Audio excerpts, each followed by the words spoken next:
In this video, I'm going to go through the questions in the 20s that were requested. First one is question 20 itself. This one is a little bit tricky. You're told that nitrogen oxide reacts with oxygen, and the reaction takes place until one of the reactants is used up, okay? And that's really important. You're starting off with 8 decimeters cubed of NO and 6 decimeters cubed of O2. And if I use the ratio, the 2:1 ratio, tells me that I only actually need 4 decimeters cubed of oxygen. That means oxygen is in excess. The reaction is going to keep going until one of the reactants is used up. So NO is my limiting reagent. And if I've got 8 decimeters cubed of NO, because I've got a 2:2 ratio, I must be producing 8 decimeters cubed of NO2.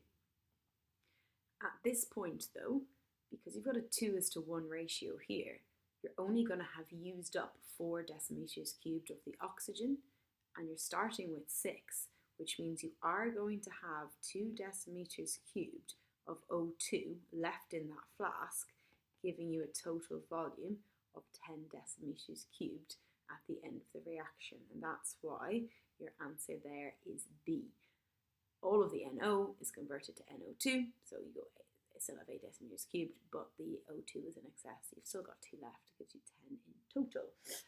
That was 20. The next one I was asked for was 24, which is a 6 marker, which did require a little calculation. I was reading the mark scheme on this, and I can see why students would go down the wrong path. But you're asked to prepare 250 centimeters cubed of this concentration. So you're asked to prepare a standard solution. And what the mark scheme says is, because you were asked to produce a standard solution for this kind of hydrated salt, a lot of students wrote a method how you would dehydrate this salt. You remember, you are going to be dissolving this in water to make a standard solution, so there's no real benefit to dehydrating it, removing all the water, to only then dissolve it in water. So when they ask you for the method, you're just going to be writing about how you prepare a standard solution. So you will need to calculate the mass. Once you've got the mass, you're adding it to the volumetric flask, you're adding in all of your rinsings, your stopper in the flask, converting, reading the bottom of the meniscus, all that kind of fine detail. But you need to give your answer in quite a lot of detail and mention things like volumetric flask, pipette, mass balance, all that kind of stuff. In terms of the calculation itself, they give you the volume and they give you the concentration. So I've converted volume into decimeters cubed. Concentration is already in decimeters cubed. And I can use these numbers to work out moles. So if I times the volume by the concentration, I'll work out the number of moles I need. Now in the lab, there's no way of measuring out 0.1 moles. So I'm going to have to convert moles into mass by multiplying by the formula mass. So I've taken the formula mass of the entire thing, so I haven't dehydrated my salt. I've got my hydrated salt, so when I'm getting the formula mass, I work out the MgNO3 times 2, and then I've got 6 times 18 for the 6 water, so this is my formula mass.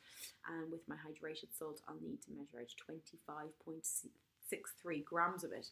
If you did talk about dehydrating the salt first and getting rid of all that water, then you can do the calculation without the 6H2O, and then you're measuring out less, I think it's like 14 point something of your dehydrated salt. But as I said, since you're dissolving it in water anyway, there's no real need to dehydrate it and then before making up your standard solution. That was 24A. 24B, I had another little calculation here. So you're asked to calculate the minimum volume of nitric acid that is needed to prepare 5 grams of magnesium nitrate. So I've started off with a moles table. So I care about the nitric acid, that's what I'm asked about. And I'm given information about the magnesium nitrate. So it's 5 grams, so I divided it by the formula mass of magnesium nitrate. So I worked out how many moles I'm trying to make. Using the 1:2 ratio, I now know how many moles of nitric acid I need to start with. So I know the moles that I need. It also tells me the concentration of the nitric acid that I've got. So I've got the moles, I've got the concentration. I just need to work out volume. Using that little formula triangle, you will see it's moles divided by concentration equals volume. This is the answer in decimeters cubed. I'm asked for centimeters cubed, so I times it by 1000 and give my answer to 3 significant figures. The next one, again, another one with gases. So you're told you have got 2 decimeters cubed of Cl2, and you're reacting that with 2 decimeters cubed of ClF3. to form 6 decimeters cubed of your compound. So what I just did there initially is when you have got volume, you don't need to convert to moles. If I were to convert to moles, I'd be dividing everything by 24 anyway, so it doesn't affect the ratio. So there's no point in doing that step. I can just simplify this straight away to a simple ratio.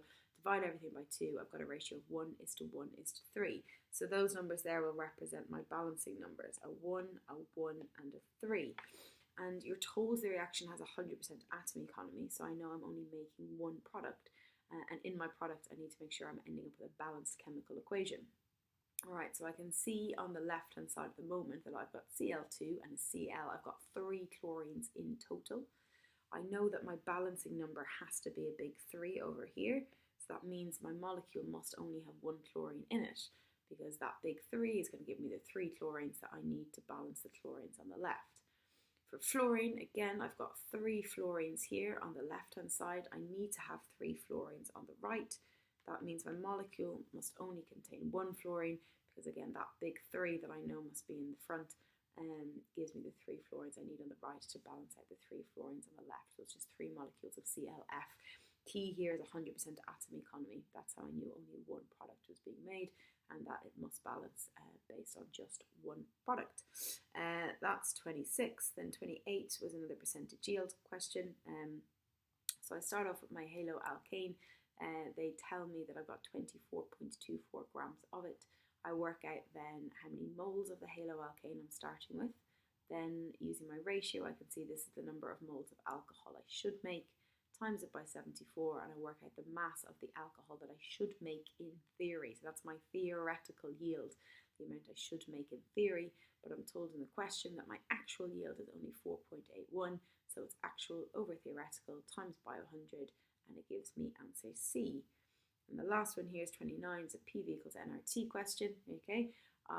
Determine the molar mass. Molar mass is just MR. If I want to find MR, I need to use my G Mr. Moles triangle. I've already got G, that means I need to find moles. And I'm given volume, I'm given pressure, I'm given temperature. That means I'm going to be using PV equals nRT to find moles. Once I've got moles, I can plug it into G Mr. Moles and find Mr. Rearranging PV equals nRT, plugging in my numbers, making sure to do my unit conversions. So pascals is the right unit, nothing needs to change. Centimeters cubed is wrong, it must be meters cubed, so I multiply by 10 to the minus 6. That's my gas constant R, and then temperature, I add 273 to get the temperature. I work out the number of moles that I've got, and then the formula mass is the mass in the question divided by the moles that I've just calculated, and I work out the formula mass, and that's going to get me 4 marks. But for the 5th, they want the molecular formula of compound A. Now they tell you that A is bromine reacting with fluorine, so you must have bromine and fluorine. If you look at your periodic table, you'll see the mass of bromine is 80. And I know straight away then I must only have 1 bromine, okay? Because if I had 2 bromines, that would be 160, which yes, would fit, but fluorine is 19. And that wouldn't fit. So I can't have 2 bromines because then there's no space in the formula mass for fluorine, and I'm told I must have bromine and fluorine. So that tells me I must only have 1 bromine. So if I do 174.6 minus 80, I don't know, it's not exactly 80, make sure you use your periodic table and read it properly to 1 decimal place. But if I subtract the mass of bromine, I'm left with 94.6, and I know fluorine is 19. And if it's 19, then I've got space for 5 fluorines. So I must have 1 bromine, and I must have 5 fluorines, and I can write that as BrF5 or F5Br, as long as you've got the correct number. All right, and that's the end of this video.